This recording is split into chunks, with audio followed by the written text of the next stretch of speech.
बिहार विधानसभा सत्र चल रहा है। बजट को लेकर पक्ष और विपक्ष में जमकर घमासान भी चल रहा है। पर 24 फरवरी को एक अजीबोगरीब मामले पर पक्ष और विपक्ष के सदस्य भीड़ गए थे। मामला था कांग्रेस के पूर्व अध्यक्ष और वायनाड से सांसद राहुल गांधी के कथित बयान को लेकर। सत्ता पक्ष के सदस्य इसके खिलाफ निंदा प्रस्ताव की मांग करने लगे तो विपक्ष ने खुलकर इसका प्रतिवाद किया। दोनों पक्षों के शोर शराबे में 15 मिनट तक सदन डूबा रहा। अब परिचय के लिए मेरा नाम उदित तारियन है और आप इनसाइडर लाइव देख रहे हैं। राहुल गांधी जब भी बोलते हैं कोई ना कोई बवाल उठ ही जाता है। ऐसा ही एक नया बवाल फिर से खड़ा हो गया है। राहुल गांधी ने इस बार उत्तर भारतीयों को दक्षिण भारतीयों की तुलना में नासमझ बता दिया है। 24 फरवरी को विधान परिषद की कार्यवाही शुरू होते ही भाजपा के संजय प्रकाश ने यह मांग उठाई। उन्होंने कहा कि त्रिवेंद्रम के एक सभा में कांग्रेस नेता राहुल गांधी ने उत्तर भारत के लोगों को नासमझ बता दिया था।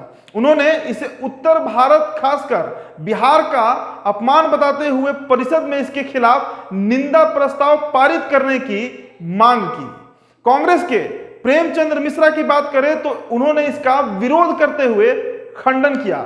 उन्होंने प्रधानमंत्री नरेंद्र मोदी की कई पुरानी बातों को दोहराते हुए कहा कि किसी पर उंगली उठाने से पहले भाजपा नेता को अपनी पार्टी के नेता के वक्तव्य पर विचार करना चाहिए। उधर राजद के रामचंद्र पूर्वे ने कहा कि किसी भी सदन के सदस्य पर चर्चा दूसरे सदन में नहीं होनी चाहिए। खासकर बड़े दल के नेता के बारे में ऐसी चर्चा बिल्कुल सही नहीं है। पूर्व मंत्री नीरज कुमार ने कहा कि पूर्वे जी की बात तो सही है, लेकिन अगर बिहार की अस्मिता को ठेस लगे तो उस पर कार्रवाई जरूर होनी चाहिए और उस पर चर्चा करने से भी हम परहेज नहीं करेंगे। आखिर में विधान परिषद के कार्यकारी सभापति अवधेश नारायण सिंह ने पूर्वे के सुझाव पर सहमति व्यक्त करते हुए प्रस्ताव खारिज कर दिया। यह तो हुई बिहार विधानसभा की बात, पर मामला यहीं खत्म नहीं होता। अब तो इस मामले को लेकर कांग्रेस खेमे में भी अंदरूनी कलह शुरू हो चुकी है। इस बयान को लेकर भाजपा हमलावर है तो कांग्रेस बचाव की मुद्रा में नजर आ रही है। कांग्रेस के वरिष्ठ नेता इस पर खुलकर कुछ भी कहने से बचते हुए नजर आ रहे हैं। भाजपा ने कहा कि भारतीयों का अपमान करना राहुल जी का पसंदीदा सगल है। दूसरी ओर वरिष्ठ कांग्रेस नेता आनंद शर्मा ने कहा कि कांग्रेस ने कभी भी क्षेत्र, भाषा और धर्म के आधार पर लकीरें नहीं खींची हैं। कपिल सिब्बल ने कहा कि इस पर राहुल गांधी ही स्पष्टीकरण दे सकते हैं। राहुल गांधी के बयान पर कांग्रेस नेता कपिल सिब्बल ने कहा कि मतदाता बुद्धिमान है, वे जानते हैं किसे वोट देना है, किस उम्मीदवार को वोट देना है और किस राजनीतिक दल को वोट देना है। वे जानते हैं कि उन्हें क्यों वोट देना है। मुझे नहीं लगता कि कांग्रेस किसी भी चुनाव में किसी भी तरह का भारतीयों का अपमान करेगी। सिब्बल ने कहा कि मैं केवल यह कह सकता हूं कि हमें देश के मतदाताओं की बुद्धि का सम्मान करना चाहिए, चाहे वो कहीं के रहने वाले हो। वह मतदाता ही है जो आपको वोट देता है और आपको सत्ता की कुर्सी पर बिठाता है। हमें देश के मतदाताओं का सम्मान करना चाहिए और उनकी बुद्धिमत्ता को नजरअंदाज नहीं करना चाहिए।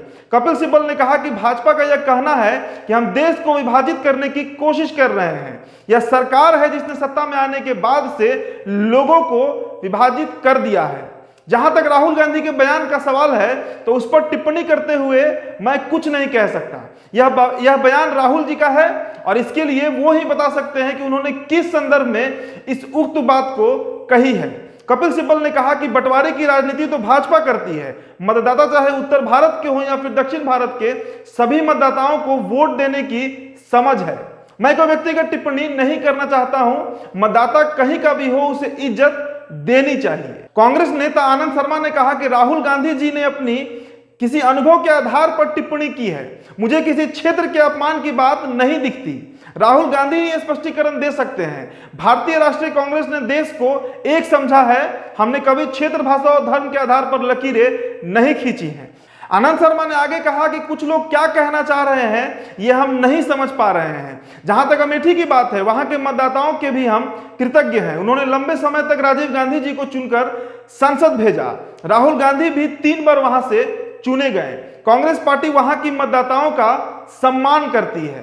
तो मिला जुलाकर हम यह कह सकते हैं कि राहुल गांधी अपने बड़बोलेपन के कारण एक बार फिर से विवादों में घिर चुके हैं। आपको क्या लगता है, क्या सच में नॉर्थ इंडियंस को बुद्धि कम होती है? क्या सच में दक्षिण भारत के लोग उत्तर भारत के बनिस्पत ज्यादा बुद्धिमान होते हैं? जवाब हमारे कमेंट बॉक्स में आप जरूर बताइएगा। इनसाइडर को सब्सक्राइब कर लीजिएगा। वीडियो अगर हमारे फेसबुक पेज पर देख रहे हैं तो हमारे पेज को लाइक, फॉलो करें और इस वीडियो को शेयर जरूर करें। धन्यवाद।